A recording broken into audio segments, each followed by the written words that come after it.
Renovating Retirement with Charlie Jewett. Oh no, I think I'm about to have another episode.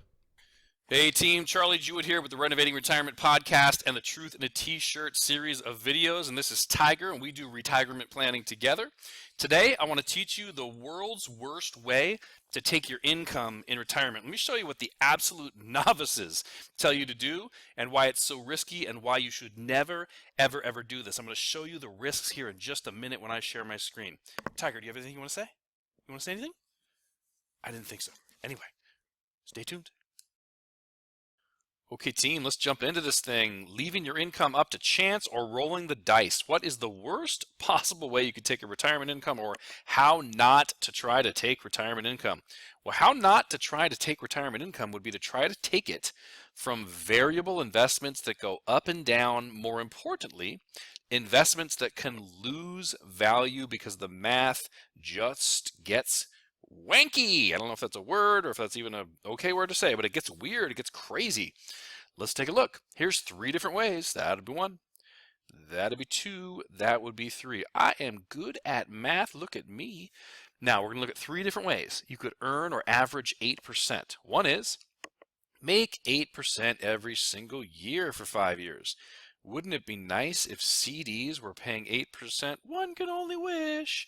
Anyway, if you did that and you put $100,000 in, next year 108, then 116, 640, then blah, blah, blah, blah, blah, blah, blah. This is compound interest, which is the 8th wonder of the world, and only compound interest is the 8th wonder of the world. Joker brokers cannot offer you compound interest. You'll see that in a minute. They lie and say they can, but they can't, and it's easy to see. This way of earning 8%, when you add these 5 8s together and divide by 5, it is 8. You're supposed to have almost made 50% rate of return on your money, or grown by 50%. 100 turns into 146. The problem with joker broker accounts and trying to take an income stream from investment accounts that can lose money, so they're not indexed, is there's an infinite number of different ways that you can average 8%. I'll show you on the next screen a bunch of different ones. But this series number 2, hi 2, I love you. Series number 2 also averages 8% over those 5 years. If you add these up, divided by, hey there, pen's got to work, divided by 5, you're averaging 8%. However, look at your balance. Look at your balance. Look at your balance. How much money you end up with matters, people, as a percentage. What is that, 16, 17, 18% less money? I don't know. Can't do that fast math in my head. But it's less money to live on. That means less lifestyle for you to have, because you averaged it in an inferior way, and there's an infinite number of ways. This one is the best. My screen looks like craziness, so let's get rid of that. What about number 3? 3 is a wonderful number. Trinity. There we go. Let's take a look. We've got 30, 40, 35, 35. We're killing it. Then you lose 100% in year 5. Oh. I have a violin out. I know you can't see it, but I do have a violin out because this is so sad.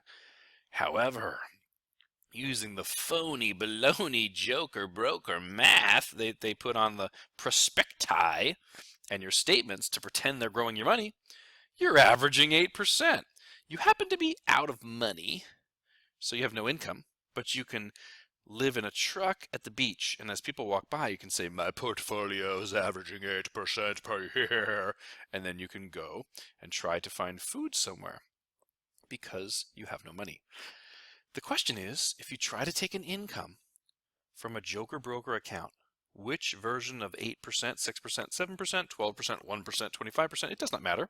It does not matter what the upside potential is. The only thing that matters is how you earn it. Let's work, pen. Nice. Second time's a charm. That's not even an expression. Anyway, let's go to the next page. I think I can do that while still using my pen. Maybe I have to do some archaic right-clicking of some sort. I don't know what I have to do. There we go. Love it when a plan comes together. Now, what we're looking at on the screen right now is, let me move my pen application out of the way because I have things I want you to see today. I'm not trying to rap. It just comes out like that. What is going on? Let's come back here. What I've done is I have a spreadsheet where I looked at every possible way that somebody could earn 8%. Now, I can't look at every possible way because that would take me an eternity. There's infinity different ways.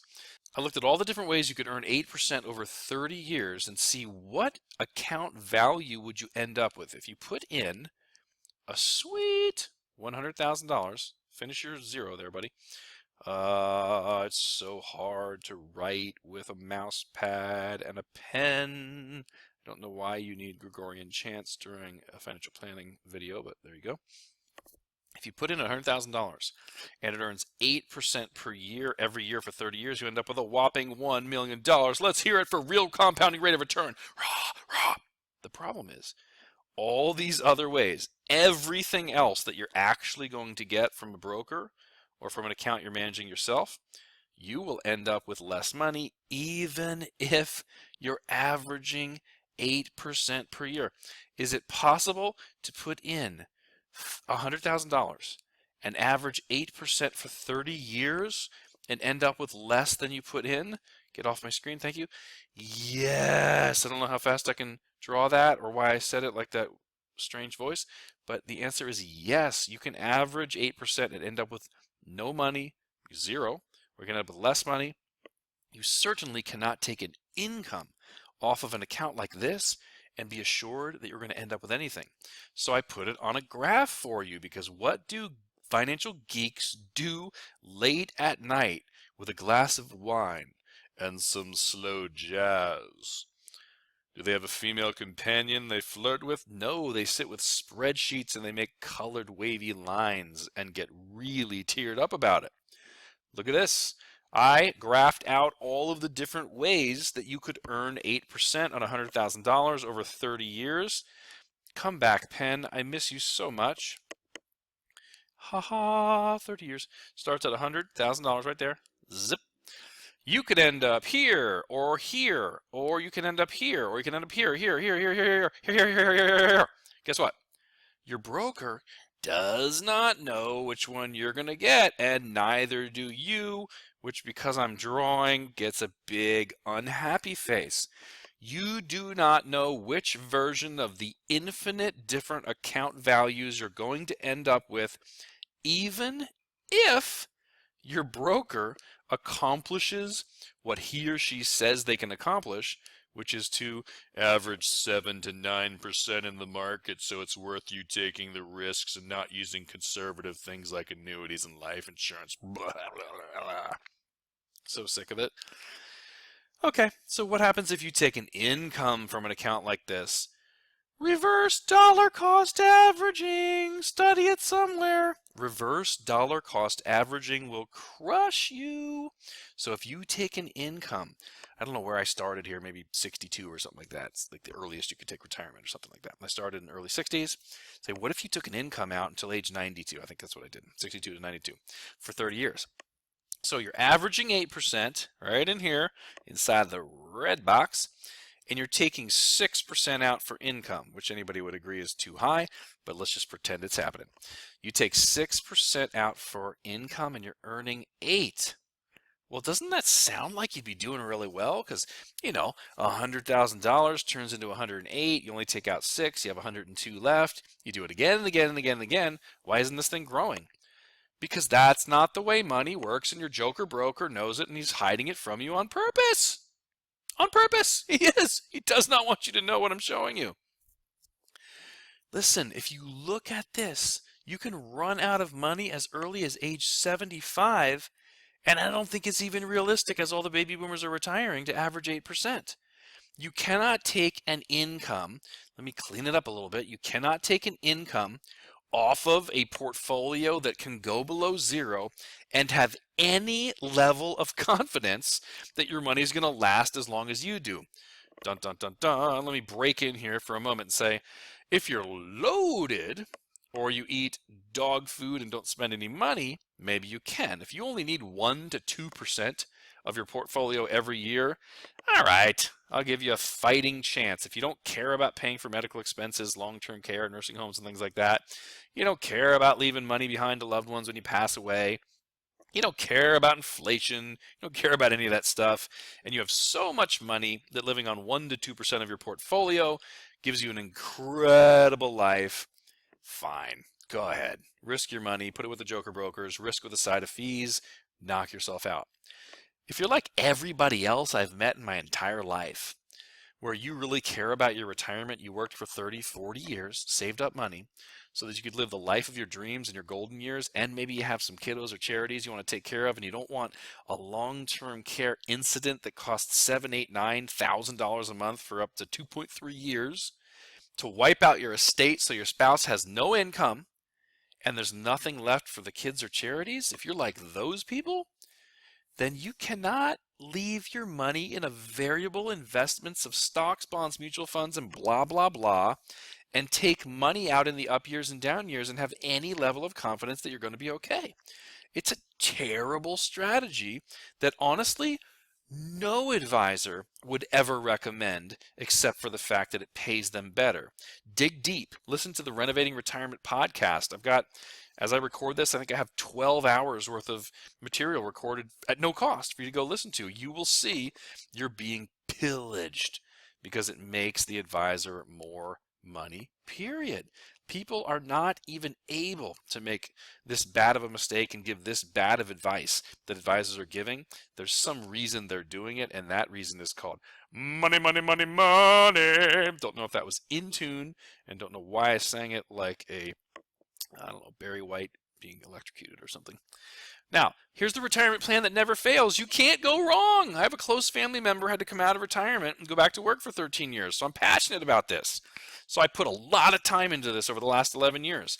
You cannot go wrong with this plan. You build it, you test it, you improve it. The way you build a retirement plan is you build it, you test it, you improve it. How do you build it? You need 3 types of money: in case accounts, income accounts, and increase accounts, period. If you skip the income accounts in the middle, you're hosed. You cannot be sure that you can pay your bills. You're crossing your fingers hoping the market behaves well, and you can never have a peaceful lifestyle. In case accounts can be separated into urgency funds and emergency funds. Go listen to the podcast. Go to renovatingretirement.com or jewett.wealth.com, JEWETT wealth.com, or go to iTunes or Stitcher, look up Renovating Retirement. It'll change your life. I'm not biased. Maybe I am. Income accounts, Social Security, pensions, guaranteed income annuities.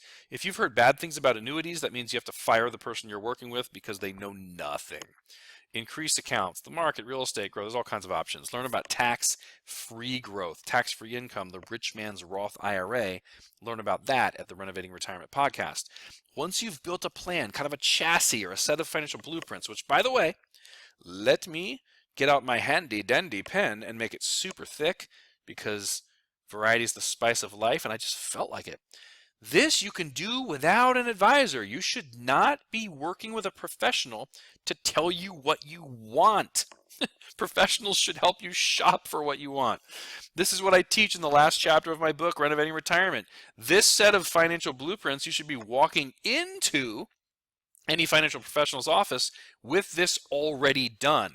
What percentage of your nest egg, if you saved $1 million, you should be walking in the door saying, we want $100,000 in case accounts, $10K in urgency funds, and $90K in emergency funds. We want $450 in our income accounts, guaranteed income annuities, because pensions and Social Securities aren't going to be enough. That's pretty messy. And then the leftover, hey man, tell me about this tax-free retirement or this tax-free growth that's been growing at 8.2, which they don't even let us show that anymore. Even 6% compounding tax-free is incredible. Show us where to get that. You should be walking in the door, telling the advisor what you want, holding them accountable. How do you hold them accountable for giving you what you want or knowing if they know how to do their job? The 5 Lives of Retirement test. Booyah! There it is. If you have a long life, short life, rough life, sick life, that's long-term care, and into the next life, that's legacy planning. Your plan has to take care of you and your family no matter what happens in your life. I'm such a geek, I set up creating acronyms for every one of these. Basically, your advisor needs to know how to help you get a grip, get a clue, get a job, get a room, get a life. Every single one of these has its own episode on Renovating Retirement, where I put 10, 20, 30 minutes into each one of them. Go listen to those podcast episodes at jewettwealth.com, renovatingretirement.com, or on iTunes and Stitcher. After that, and this is all I did for 8, 9 years, you can improve. None of this is necessary. It's the icing on the cake that makes life better. You can live in a house with just a roof, no carpets, no toilet, no windows. However, if you put carpets, furniture, toilets, and windows, it gets yummy and wonderful. How do you make your retirement plan yummy? Can I spell that late at night? That was supposed to be an M, but I got to add more. How do you make your retirement plan yummy? You make it better with merit planning, mortgage planning, estate planning, retirement planning, insurance planning, and tax planning. More on that in future episodes of Truth in a T-Shirt, but you also can go listen to one episode on merit planning at the Renovating Retirement podcast. Now, I don't think that's my last slide.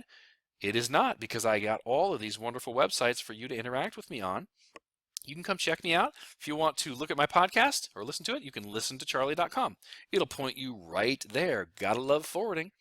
Or if you want to see my videos, which you've already discovered, you can watch charlie.com. If you want to come over here and learn from charlie.com, you can be referred to the books I've written. I'm writing 10 books in a year. 2 of them are already out. If you want to talk with me and get on my waiting list, which is worth it, by the way, you got to wait, but it's worth it. Go to talkwithcharlie.com to schedule some time with me to know more about merit planning, subscribe to the newsletter, and all kinds of wonderful information that I send out from time to time. You can go to meritplanning.com. Also, you can go to Twitter, Reno_retirement.com, or Reno_retirement, which I don't think is listed here, but I think it's listed in the description of this video, and certainly the description of my channel, which is meritvideos.com, MERIT videos.com. Facebook is Renovating Retirement and Jewett Wealth Management. What else, baby? I guess Instagram is charlie.jewett. And if you want to snail mail me something, tough luck!